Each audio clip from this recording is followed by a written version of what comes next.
ఏలూరు జిల్లా ద్వారకా తిరుమల మండలంలో CPM party పిలుపు మేరకు భవన నిర్మాణ కార్మికులు ర్యాలీ నిర్వహించారు. అనంతరం ఎంఆర్ఓ ఆఫీస్ వద్ద ధర్నా చేశారు. ఆన్లైన్ విధానంలో ఇసుక అందరికీ అందుబాటులోకి తెచ్చామని చెప్పి 20 రోజులు దాటిందని సిపిఎం పార్టీ ఏలూరు జిల్లా కార్యదర్శి వర్గ సభ్యులు లింగరాజు తెలిపారు. అర్ధరాత్రి 1 గంట మాత్రమే ఆన్లైన్ ఓపెన్ అవుతుందన్నారు. దాంతో బ్లాక్ మార్కెట్ దందాకే వితరణ అందుబాటులోకి వచ్చిందన్నారు.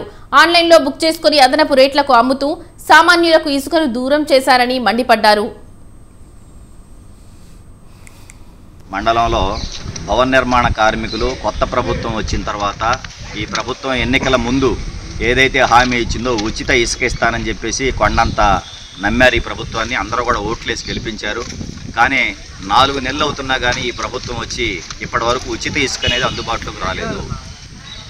గత ప్రభుత్వ హయాంలో ఏ రకంగా ఇసుక ఇబ్బందులు పడ్డారో ఈ రోజు కూడా భవన నిర్మాణ కార్మికులు కానీ ఇళ్ళు కట్టుకునే చిన్న వాళ్ళు కానీ అదే ఇబ్బందులు పడుతున్నారు. ఈ ప్రభుత్వం ఇసుక విధానం తీసుకొచ్చింది. ఆ ఇసుక విధానం సామాన్యులకు అందుబాటులోకి ఇప్పటికీ రాలేదనడానికి ఇది ఒక చక్కని ఉదాహరణ. ఈరోజు సిపిఎం పార్టీగా రాష్ట్ర వ్యాప్తంగా కూడా ఉచిత ఇసుక వాగ్దానాన్ని అమలు చేయాలని మేము ఆందోళన చేస్తున్నాము. అలాగే భవన నిర్మాణ కార్మికులకు ఉపాధి అవకాశాలు కల్పించాలని మేము డిమాండ్ చేస్తున్నాము.